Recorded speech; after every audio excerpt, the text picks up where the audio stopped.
நீரின்றி அமையாது என்கிற தலைப்பில் நான் உரையாற்றலாம் என்று கருதுகிறேன். நீர்நிலைகளை பார்க்கிற போதெல்லாம் நம் மனம் குளிர்ந்து போகிறது. ஒரு அழகான நீர்நிலையை பார்க்கிற போது நம் உள்ளம் ஆர்ப்பரிக்கிறது. கடலை பார்க்கிற போது நம் இதயமும் விரிந்து விடுகிறது. ஏரியை பார்க்கிற போது அமைதியாகி விடுகிறது. பாய்ந்து ஓடுகிற ஆற்றை பார்க்கிற போது நமக்கு நீச்சல் அடிக்க வேண்டும் என்று தோன்றுகிறது. கொட்டுகிற அருவியை பார்க்கிற போது மனமும் குருவியாகி பறக்கிறது. நீர்நிலைகள் அனைத்துமே பார்க்க பார்க்க நமக்கு மகிழ்ச்சி அளிக்கின்றன.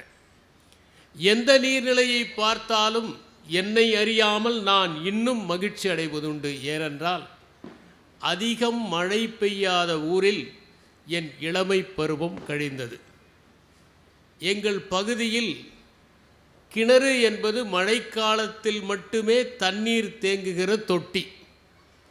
ஆண்டுக்கு 4 மாதங்கள் வெளியே இருந்து எடுத்து வருகிற தண்ணீரில் சிக்கனமாக பயன்படுத்த இளமையிலேயே கற்றுக்கொள்ள வேண்டிய சூழ்நிலை. அப்போது நாங்கள் மழையை நேசிப்போம். மழை வந்தால் பாத்திரங்களில் பிடித்து வைத்து பயன்படுத்துவோம். தினமும் பல் துலக்குகிற நீரை கூட செடிகளை பசுமையாக்குவதற்காக அவற்றில் நாங்கள் பல் துலக்குவோம். துவைக்கிற நீரும் சமைக்கிற நீரும் சரியாக வாய்க்கால் வழியாக ஓடி பாய்வதற்கான வசதியை ஏற்படுத்துவோம். எப்போது மழை பெய்யும் என்று நாங்கள் காத்திருப்போம். என் தந்தை நிலத்தடி நீர் நன்றாக இருக்கின்ற ஓர் இடத்தை தேடி கண்டுபிடித்து ஒரு கிணற்றை வெட்ட வேண்டும் என்று முடிவு செய்தார். வீட்டிலே இருக்கிற கிணறு 4 மாதங்களுக்கு வற்றிவிடும். அப்போது ஆட்களை பேசி எப்படியாவது நிலத்தடி நீர் கிடைத்து விடாதா என்று ஆழப்படுத்துவோம். ஆனால் அவர்களும் அதிக நேரம் அந்த பாறைகளில் வேலை செய்ய நினைக்காமல் கம்பி நீட்டி விடுவார்கள். எனவே தொட்டி ஆழமானதே தவிர நீர் வரவில்லை. வேறொரு துண்டு நிலத்தை வாங்கி அதிலே ஒரு கிணற்றை வெட்டினோம். அதிலே தண்ணீர் கிடைத்தது. இந்த வறட்சி காலங்களிலெல்லாம் அங்கே சென்று குளித்து விட்டு துவைத்து விட்டு வருவோம். அப்படி நாங்கள் தண்ணீரின் அருமையை தெரிந்து வளர்ந்தோம். ஒவ்வொரு சொட்டு நீருமே எங்களுக்கு மிகவும் முக்கியமானதாகப்பட்டது. எனக்கு எங்கள் இளமை காலத்தை பற்றி நினைக்கிற போது ஒரு சூஃபி கதை நினைவுக்கு வருகிறது. பாலைவனத்திலே ஒரு சந்தை பகுதியில் ஒருவன் குடம் நிறைய தண்ணீரை தூக்கி கொண்டு சென்று கொண்டிருந்தான். அப்போது அங்கே சென்ற சூஃபி ஞானி ஒருவர் அவனிடம் தண்ணீர் கேட்டார். அவன் அவரை பிடித்து தள்ளினான். அப்போது அந்த குடத்திலிருந்து சில சொட்டுக்கள் நீர் விழுந்து அது வீணானது. அதை பார்த்த அந்த ஞானி, உனக்கு இந்த தண்ணீரின் அருமை தெரியவில்லையா என்று கேட்டார். அதற்கு அவன், நீங்கள் அதன் மேன்மையை பற்றித்தான் சொல்லுங்கள் ஞானியே என்றான். அதற்கு அவர், பாலைவனத்திலே இருக்கின்ற ஒரு தாகமுள்ள மனிதனின் தாகத்திற்கு ஒரு சொட்டு நீர் எவ்வளவு மேன்மையானது என்பது யார் ஒருவர் ஞானத்தை அடைய விரும்புகிறார்களோ அவர்களுக்கு ஒரு சொட்டு ஞானம் எவ்வளவு உயர்ந்ததோ அதைப்போல உயர்ந்தது. ஞானத்தை தேடுபவர்களுக்கு எப்படி ஒரு சொட்டு ஞானம் மகத்தானதோ அதைப்போல தாகத்தோடு இருப்பவனுக்கும் ஒரு சொட்டு தண்ணீர் மகத்தானது என்று குறிப்பிட்டார். அதை கேட்டதும் அவன் வருந்தி அவருக்கு தண்ணீரை அளித்தான். அழகிய மனிதர்கள் என்கிற ஒரு ஆங்கில படம். ஆப்பிரிக்காவிலே கடுமையான கோடை காலம் வருகிற போது முழுவதுமாக நீர்நிலைகள் வற்றிவிடும். செடிகள் கொடிகள் எல்லாம் கருகிவிடும். விலங்குகள் நீர் இல்லாமல் தடுமாறும். அப்போது ஒரு சில நீர்நிலைகளில் மட்டுமே தண்ணீர் தேங்கி இருக்கும். அவ்வாறு தேங்கி இருக்கிற தண்ணீரை ஒரு சிங்கம் நின்று பாதுகாக்கும். அந்த நீரை குடிப்பதற்கு காட்டெருமைகள் வரும், மான்கள் வரும். அந்த மான்களை எல்லாம் சிங்கம் துரத்துமே தவிர ஒரு மானை கூட கொல்லாது. அதனுடைய நோக்கம் அந்த நீரை தனக்காக பயன்படுத்தி கொள்ள வேண்டும் என்பதுதானே தவிர விலங்குகளை கொள்வது அல்ல. மனிதன் மட்டும்தான் தேவையே இல்லாமல் கொல்லுகிற பணியை செய்கிறவன். விலங்குகள் கூட ஒரு சத்தியத்துக்கு கட்டுப்பட்டு நிற்பவை. இப்படி நீர்நிலைகளை பற்றிய மிகப்பெரிய பிரமிப்பு இருந்தபோது, நாங்கள் கல்லூரியிலே படிக்கிற போது தென்னிந்திய கல்வி சுற்றுலாவிற்காக வலம் வருகிற போது நான் முதலில் கடலை பார்த்தது பாண்டிச்சேரியில்தான். அந்த பறந்து விரிந்த கடலை பார்த்தபோது என்னால் நம்ப முடியவில்லை, இவ்வளவு பெரிய ஒரு நீர்நிலை இருக்குமா என்று. அந்த கடற்கரையிலேயே நின்றுவிட்டு எந்த இடத்திற்கும் செல்லாமல் உணவை கூட புறக்கணித்துவிட்டு அதன் அழகையே பார்த்திருந்தேன். இந்த கடல் நீரெல்லாம் நன்னீரானால் எத்தனை பேருடைய தாகம் தீரும் என்று நான் நினைத்திருந்தேன். அதற்கு பிறகு நாங்கள் ஒகேனக்கல்லுக்கு சென்றோம். அங்கே கொட்டுகிற அருவியிலே எங்கள் வகுப்பு மாணவர்கள் எல்லாம் விளையாடி மகிழ்ந்தார்கள், நகர மனமில்லாமல். அந்த அருவியிலே இருந்து ஒரு நிமிடம் கூட வெளியே வராமல் அதன் திவளைகளில் நனைந்து நனைந்து மகிழ்ந்து வாழ்நாளெல்லாம் தண்ணீரின் மீது அதுவரை வைத்திருந்த அந்த அவாவை நான் தீர்த்து கொண்டேன். அருவியை நாம் நீர்வீழ்ச்சி என்று குறிப்பிடுவதற்கு கவிஞர் விக்ரமாதித்யன் கண்டனம் தெரிவித்திருப்பார். ஆங்கிலத்திலே சொல்லில்லை, அதனால் நீர்வீழ்ச்சி என்று பொருட்படும்படி வாட்டர் ஃபால்ஸ் என்று சொல்லுகிறார்கள். தமிழிலே அழகான சொல் அருவி இருக்கும்போது நீர்வீழ்ச்சி எதற்கு என்று கேட்டிருப்பார்.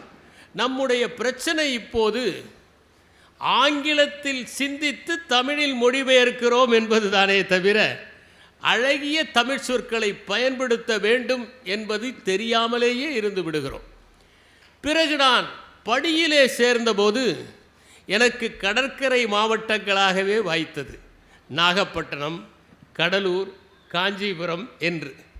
அந்த எல்லா மாவட்டங்களிலும் ஆண்டுதோறும் ஒன்று புயல் வரும் அல்லது வெள்ளம் வரும். தண்ணீர் பெருக்கெடுத்து ஓடும். நம்முடைய பணியே வெள்ளம் வருகிற போது அது மக்களை பாதிக்காமல் காப்பாற்றுவது, புயல் வருகிற போது சேதம் ஏற்படாமல் செப்பனிடுவது. இந்த பணிகளை செய்து கொண்டிருந்த போது ஒன்றை நான் புரிந்து கொண்டேன். எல்லா ஆண்டுகளும் அலுவலர்களுடைய கூட்டம் நடக்கும், ஆனால் அலுவலர்கள் இந்த ஆண்டு வராது என்று மெத்தனமாகவே இருப்பார்கள், ஆனால் வந்துவிடும். இப்படி ஒவ்வொரு மாவட்டத்திலும் வெள்ளத்தையும் புயலையும் சந்திக்கிற போது அது பொது பிரச்சனையாகிவிட்டது. எனவே எல்லா ஆண்டும் இந்த ஆண்டு வெள்ளத்தை எப்படி சமாளிப்பது என்பதிலேயே தண்ணீர் பற்றாக்குறையிலிருந்து வெள்ள பாதிப்பை நான் எதிர்கொள்கிற நிலையை சந்தித்தேன். அதற்கு பிறகு தலைமைச் செயலாளரான பிறகு மாநிலம் முழுவதும் வெள்ளத்தை எப்படி சமாளிப்பது, புயலை எப்படி சமாளிப்பது என்கிற அந்த நிலை எனக்கு ஏற்பட்டது. நான் பயிற்சியிலே இருந்தபோது நாங்கள் இமயமலையின் உட்பகுதிகளுக்கெல்லாம் நடைப்பயணமாக செல்வோம்.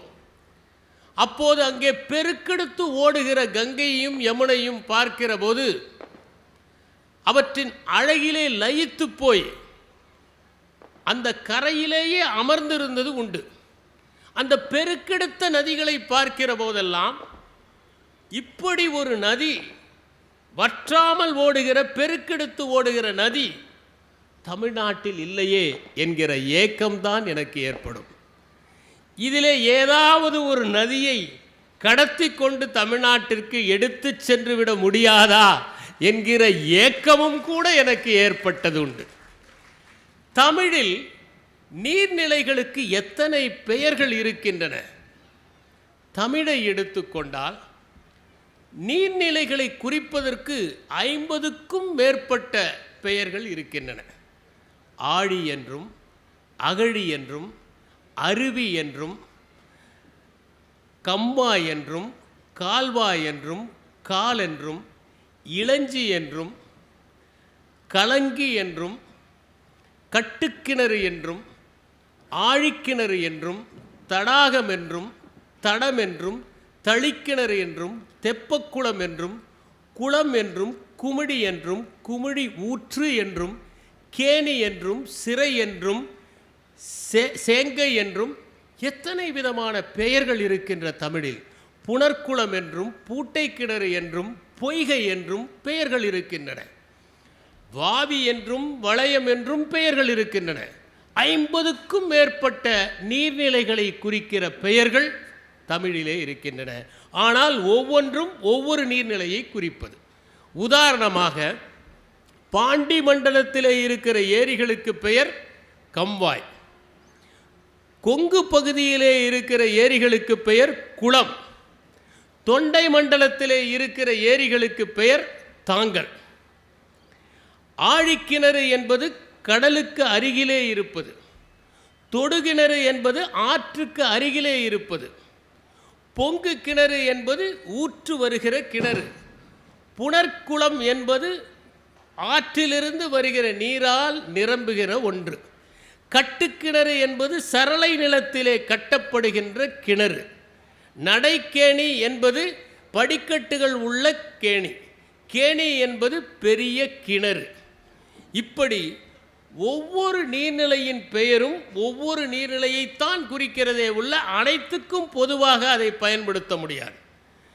தாவரங்கள் படர்ந்த அந்த குளத்தை பொய்கை என்று அழைப்பார்கள். நீர் நிரம்பி வடிந்தோடுகிற வசதி இருந்தால் அதை வாவி என்று அழைப்பார்கள். தமிழர்கள் கடலை கட்டாந்தரையைப் போல பயன்படுத்தினார்கள். அதனால்தான் சரித்திர ஆசிரியர்கள் வங்காள விரிகுடாவை சோழர்களின் ஏரி என்று சொன்னார்கள். தமிழிலே கடலுக்கு ஏகப்பட்ட பெயர்கள். ஆற்று நீர், ஊற்று நீர், மழை நீர் ஆகிய மூன்றும் இருப்பதால் அதை முன்னீர் என்றார்கள். உலகம் தோன்றும் போது முதலில் தோன்றியது கடல் என்பதால் அதை தொன்னீர் என்று அழைத்தார்கள். ஆழமாக இருப்பதால் ஆழி, உப்பாக இருப்பதால் உப்பு, ஆழமும் உப்பும் சேர்வதால் பவ்வம், கடக்க முடியாததால் கடல், பரந்திருப்பதால் பறவை, வெள்ளம் இருப்பதால் வெள்ளம், அதிகம் பெரிதாக இருப்பதால் பெருநீர் என்று கடலுக்கு எத்தனையோ பெயரை தமிழர்கள் இட்டார்கள். இந்த உலகத்தில் நீர்நிலைகள் தான் அதிகமாக இருக்கின்றன. 71% உலகத்தில் தண்ணீர் தான் இருக்கிறது. அதிலும் கடல் நீர் 97.1% இருக்கிறது. 3,12,000 கிலோமீட்டர் நீளத்திற்கு நம்முடைய கடற்கரைகள் இருக்கின்றன. உலகம் தோன்றுகிற போது 3,10,000 10 லட்சம் ஆண்டுகள் முடிந்துவிட்டன என்று கூறுகிறார்கள். அப்போது 60 ஆண்டுகள் தொடர்ந்து மழை பெய்து கொண்டே இருந்ததாம். பள்ளங்களெல்லாம் நிறைந்து பெரும் பரப்பு ஒன்று உண்டானது. உலகத்தில் முதலில் கடலில்தான் உயிர்கள் தோன்றின என்று குறிப்பிடுகிறார்கள். கடலிலே தோன்றிய உயிர்கள் பல்வேறு நீர்நிலைகளாக அது பிரிந்தபோது அவைகளும் கிளைகளாக பிரிந்து பல உயிர்கள் தோன்றின என்று பரிணாம வளர்ச்சியை ஆய்வு செய்கிறவர்கள் சொல்லுகிறார்கள்.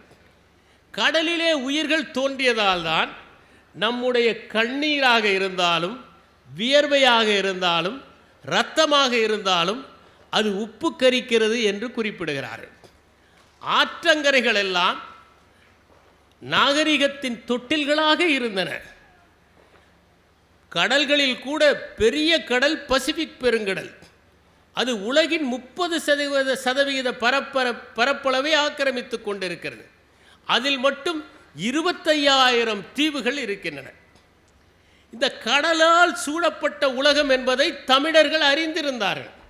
அதனால்தான் பொங்கு நீர் உடுத்த இம்மலர்த்தலை உலகம் என்றும், முன்னீர் உடுத்த இவ்வியனுலகம் என்றும், இருங்கடல் உடுத்த இவ்வையகம் என்றும், புறநானூற்றிலே நம் கவிஞர்கள் பாடியிருக்கிறார்கள். கம்பராமாயணத்திலே கைகேயி ராமனை பார்த்து கூறுகிற போது ஆழிசூழ் உலகெல்லாம் பரதனே ஆள்க என்று குறிப்பிடுவதாக உலகத்தை கடல் சூழ்ந்திருக்கிறது என்பதை சொல்லுகிறார். நீராறும் கடலுடுத்த என்பது கூட உலகம் கடலால் சூடப்பட்டிருக்கிறது என்பதை சுட்டுவதற்காகத்தான். உலகம் மட்டும் நீரால் நிரம்பவில்லை, நம் உடலும் கூட நீரால் நிரம்பி இருக்கிறது. நம் உடலிலே 60% தண்ணீர் தான் இருக்கிறது. தண்ணீர் எதற்காக என்பதை நாம் உற்று பார்க்க வேண்டும். உடலின் வெப்பத்தை சீர்படுத்துவதற்காக. நம் முழங்காலும் முழங்கையும் பஞ்சு போல உரசிக்கொள்ளாமல் இருப்பதற்காக, ஒத்தடம் கொடுப்பதற்காக, நம்முடைய செல்களுக்கு தேவைப்படுகிற உணவையும் உயிர் வாயுவையும் அனுப்புவதற்காக, செரிமானத்தை சீர்படுத்துவதற்காக தண்ணீர் தேவைப்படுகிறது. நம்முடைய இரத்தத்தில் 90% தண்ணீர் தான் இருக்கிறது. ஒருவருடைய உடலிலே 5 லிட்டர் இரத்தம் இருந்தால் 4.5 லிட்டர் தண்ணீர் தான் இருக்கிறது. அது மட்டுமல்ல, தாகம் எப்படி எடுக்கிறது என்பதையும் நாம் அறிந்து கொள்ள வேண்டும். உடலிலே செல்களெல்லாம் சுருங்குகிற போது தண்ணீர் தேவைப்படுகிறது என்கிற சமிஞ்சை நம்முடைய மூளைக்கு செல்கிறது. உடனே தாகம் எடுக்கிறது, நாம் தண்ணீரை குடிக்கிறோம். இப்படி தண்ணீருடைய தேவையை நம்முடைய மூளையின் மூலம் நாம் அறிந்து கொண்டு செயல்படுகிறோம். இந்த நீரை பொறுத்தவரை நாம் மழையிலிருந்து தான் இந்த நீரை பெறுகிறோம். விசும்பின் துளி வீழால் அல்லால் அங்கே பசும்பொன் தலை காண்பது அரிது என்று அரிது என்று திருவள்ளுவர் குறிப்பிடுகிறார். இந்த மழையை நாம் எப்படியெல்லாம் பார்க்கிறோம் என்பது மிகவும் முக்கியம். வெளிநாடுகளிலே இருக்கிறவர்கள் மழை பெய்கிற போது விளையாட வேண்டும் என்பதற்காக மழையே போ போ என்று சொல்லுகிற ஒரு நிலைமை உண்டு. ஆனால் தமிழிலே பாரதிதாசன் ஒரு கவிதையை எழுதியிருப்பார். வானத்திலிருந்து வந்த மழையே வா, இந்த வையத்தை வாழ வைக்க மழையே வா, சீனி கரும்பு தர மழையே வா, நல்ல சென்னல் செழிப்பாக்க மழையே வா, காணல் தணிக்க நல்ல மழையே வா, நீ காடு செழிக்க வைக்க மழையே வா, காடு செழிக்க வைக்க மழையே வா, ஆன கிணறு குளம் ஏரியெல்லாம் நீ அழகுபடுத்த நல்ல மழையே வா என்று மழையை வரவேற்பதைப் போல எழுதியிருப்பார். இஸ்ரேலிலே இருக்கிற குழந்தைகள் மழையே போ போ என்று தங்களுடைய அந்த நாற்றங்கால் பள்ளியிலே படிப்பது இல்லை. மாறாக வானத்திலிருந்து வருகிற மழையே நீ நாள்தோறும் துளி துளியாக சொட்டு சொட்டாய் கைத்தட்டி வாராயோ என்று வரவேற்கின்றன. இது இஸ்ரேலிலே. ஏனென்றால் தண்ணீர் பஞ்சம் உள்ள ஒரு நாட்டிலே மழையை வரவேற்கத்தான் முடியும். எல்லோரும் மழையை போ போ என்று சொல்வதில்லை. மழையை நேசிக்கிறவர்கள் தான் தமிழ்நாட்டில் அதிகம். அதுவும் குறிப்பாக உழவர் பெருமக்கள் வானத்தை பார்த்து பார்த்து மழை வராதா என்று ஏங்குகிறார்கள். பற்றாக்குறை இருக்கிற இடங்களில் மழை வருகிற போது மக்கள் மகிழ்ச்சி கொள்ளுகிறார்கள், அவர்கள் ஆனந்த கூத்தாடுகிறார்கள். ஆனால் மாநகர பகுதிகளில்தான் நாம் வெளியே செல்ல முடியாதே என்று மழை வருகிற போது அஞ்சி நடுங்குகிறார்கள் என்பதை நாம் அறிவோம். நான் ஒரு கவிதையை படித்தேன். எனக்கு மழையையும் பிடிக்கும், பட்டாம்பூச்சிகளையும் பிடிக்கும். மழை வருகிற போது இந்த பட்டாம்பூச்சிகளின் இறகுகளுக்கு எதுவும் சேதமாகாதா என்பதுதான் அந்த கவிதை. உண்மைதான், மழை வருகிற போது சில உயிர்களுக்கு சேதமாகும். ஆனால் ஒட்டுமொத்த உலகமும் தடைப்பதற்கு மழைதான் ஆதாரமாக இருக்கிறது. ஒரு தாய் மழையில் நனைந்து வந்த மகள் உடல் முழுவதும் தெப்பமாக நனைந்திருப்பதை பார்த்து அவளை அழைக்கிறாள். வீட்டில் இருக்கிற எல்லோரும் திட்டினார்கள். மழையிலே நனைந்து வந்ததற்காக, சிறிது நின்று இருந்து வந்திருக்கக்கூடாதா என்று. ஆனால் தாய் மட்டும் அவள் தலையை முந்தானையால் திட்டினால் மழையை என்பது ஒரு கவிதை.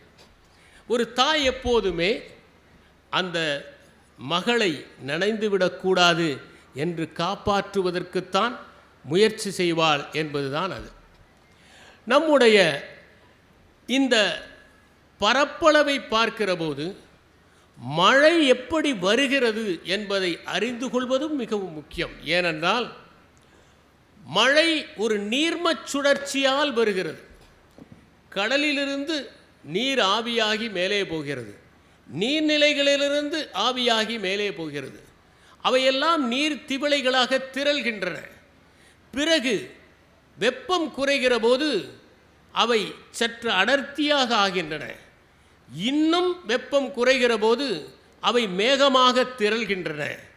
அதற்கு பிறகு ஒடுக்கல் அடைகின்றன. பிறகு கனம் தாங்காமல் அவை புவியீர்ப்பு விசையின்பால் ஈர்க்கப்பட்டு பூமியில் மழையாக பெய்கின்றன என்பதுதான் நீர்மச் சுழற்சியின் தத்துவம். இந்த நீர்மச் சுழற்சியின் தத்துவத்தை தமிழர்கள் அறிந்திருக்கிறார்கள் என்பதை தமிழ் இலக்கியங்களை படிக்கிற போது நாம் தெரிந்து கொள்ள முடிகிறது. வான்முகந்த நீரை மழை பொழியவும், மழை பொழிந்த நீரை கடல் பரப்பவும், மாறி பெய்யும் பருவம் போல நீரிலிருந்து நிலத்தை ஏற்றவும், நிலத்திலிருந்து நீர் பரப்பவும் அளந்து அறியா பல பண்டம் என்று பட்டினப்பாலையிலே ஒரு பாடல் வருகிறது.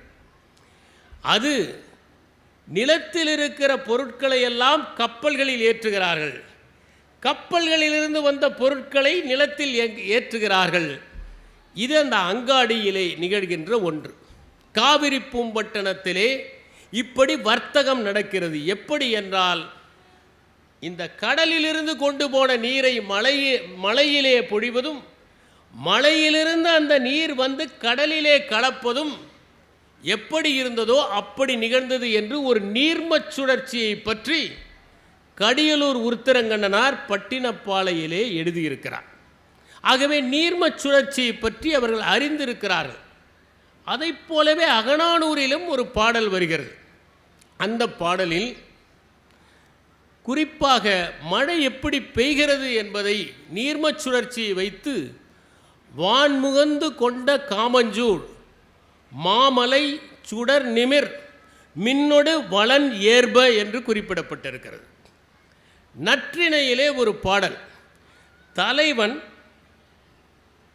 தலைவியிடம் மழைக்காலம் வருவதற்குள் நான் வந்து விடுகிறேன் என்று திரவியம் தேடச் சென்று விட்டான். ஆனால் அவன் வரவில்லை.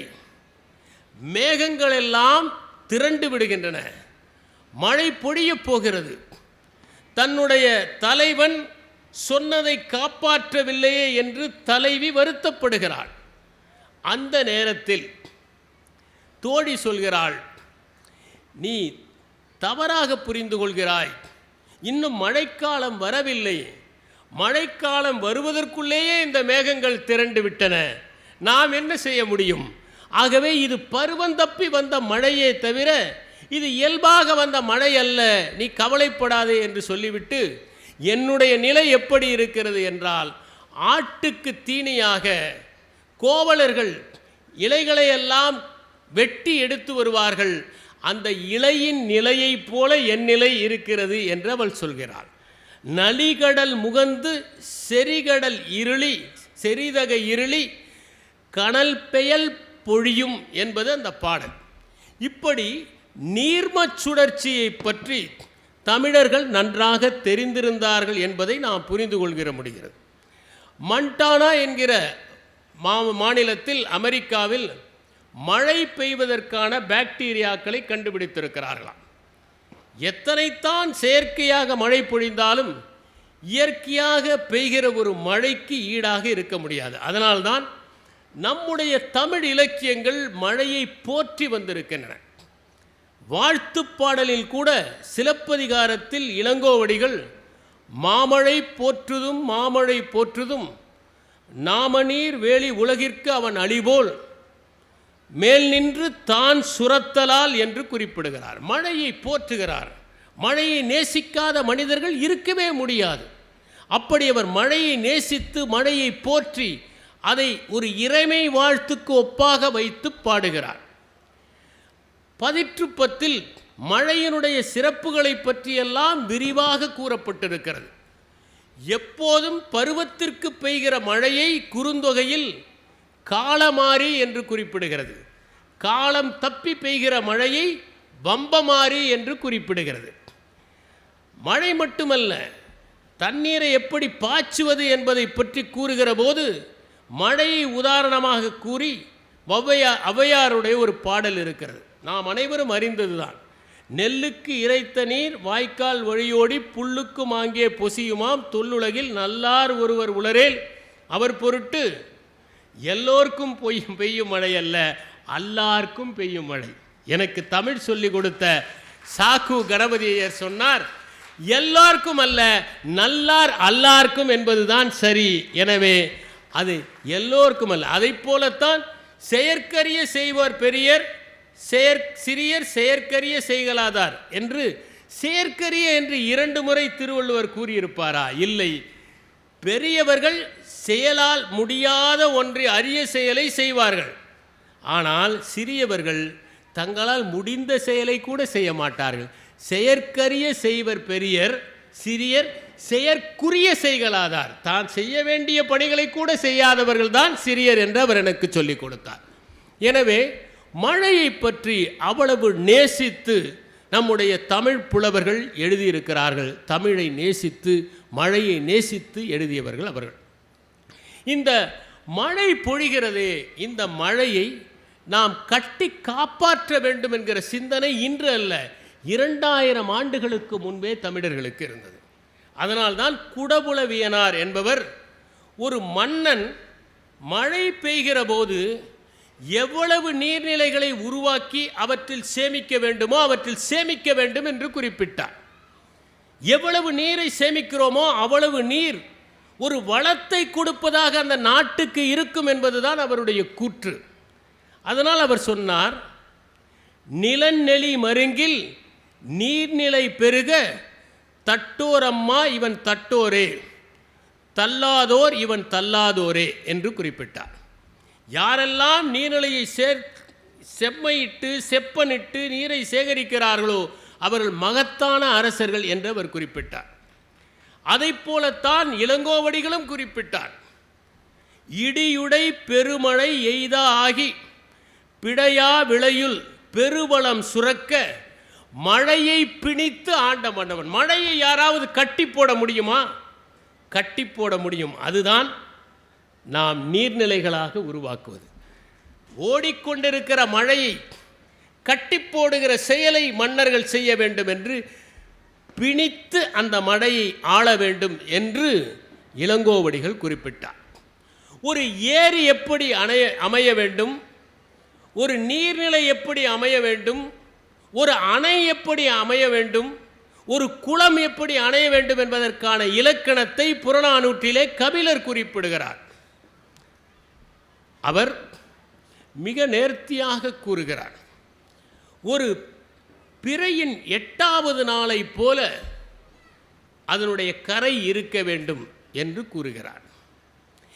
எந்நாள் திங்கள் அணைய கொடுங்கரை தென்னீர் சிறுகுளம் கீழ்வது மாதோ என்று குறிப்பிடுகிறார். 8வது நாள் பிறையை போல அந்த வடிவத்திலே இருந்தால் குறைந்தபட்ச கரையோடு அதிக நீரை சேகரிக்க முடியும் என்று அறிந்தவர்களாக தமிழர்கள் ஒரு காலத்திலே இருந்திருக்கிறார்கள் என்பதை நாம் தெரிந்து கொள்ள முடிகிறது. சிறுபஞ்ச மூலம் என்கிற நூலிலே காரியாசன் என்பவர் எந்த மன்னன் வரத்துக்கால்வையை சரியாக அமைத்து அந்த கலிங்குவை சரியாக அமைத்து தண்ணீர் வருவதற்கு ஏற்பாடு செய்து மதகுகளையெல்லாம் நன்றாக பராமரித்து பெரிய கிணறையும் அமைத்து அந்த நீர்நிலைகளை பேணுகிறானோ அவன் சொர்க்கத்துக்கு செல்லுவான் என்று குறிப்பிடுகிறான். அதை போலவே திருகடுகம் என்கிற ஒரு நூலிலே வாய் நன்று அமையா குளனும் வாய் நன்றையலை அமையா குலனும் வயிறார தாய்மூளை உண்ணா குழவியும் செய்மரபில் கல்வி அறிவில்லா மாந்தரும் இம்மூவரும் நல்குறவு சேரப்பட்டார் என்று. ஒரு குலத்திற்கு வாய் சரியாக அமையாவிட்டால் அந்த ஊரிலே இருப்பவர்கள் வறுமையாக இருப்பார்கள். ஒரு குழந்தை வயிறார தாய்ப்பால் உண்ணாவிட்டால் அதுவும் வறிய நிலையிலே, உடல் வறிய நிலையிலே இருக்கும். கல்வி அறிவு இல்லாதவர்களும் வறிய நிலையிலே இருப்பார்கள் என்று திரிகடுகத்திலே கூறப்பட்டிருக்கிறது. மணிமேகலையில் நீரை சேமித்து பயன்படுத்துவதற்காக சுருங்கை என்கிற குழாய்களை பதித்து வயல்களுக்கு நீர் பாய்ச்சினார்கள் என்கிற கருத்து தெரிவிக்கப்பட்டிருக்கிறது. அது மட்டுமல்ல, மழைக்காலத்திலே அந்த கரைகளை யாரும் உடைத்துவிடக்கூடாது என்பதற்காக காவலர்கள், இளைஞர்கள், கட்டுடல் கொண்ட வாலிபர்கள் அந்த கரையில் இரவு முழுவதும் நடந்து நடந்து காவல் காப்பார்கள் என்கிற செய்தி பதிவு செய்யப்பட்டிருக்கிறது. பெருங்குள காவலன் போலே அருங்கடி அன்னையும் துயிலும் நீங்கினல் என்று. அதாவது அன்னையும் குழந்தையை பராமரிப்பதற்காக அந்த பெருங்குள காவலனை போல இரவு முழுவதும் தூங்காமல் இருப்பாள் என்கிற கருத்து அதிலே தெரிய வருகிறது. திருவள்ளுவர் நீரின்றி அமையாது உலகு என்று குறிப்பிட்டவர். இதே கருத்து புறநானூறிலும் இருக்கிறது. நீரின்றி அமையாது எல்லாம் யாக்கைக்கு உண்டி கொடுத்தோர் உயிர் கொடுத்தோரே, உண்டி முதற்றே உணவின் பிண்டம், உணவெனப்படுவது நிலத்தோடு நீரே, நீரும் நிலமும் புணரியாங்கி ஈண்டு உடம்பும் உயிரும் படைத்த சினரே என்று குறிப்பிடப்படுகிறது. நீர் உலகத்திற்கு மிகவும் தேவையான ஒன்று என்பதை தமிழ் இலக்கியங்கள் தொன்று தொட்டு கூறி வந்திருக்கின்றன என்பதை நாம் அறிய முடிகிறது.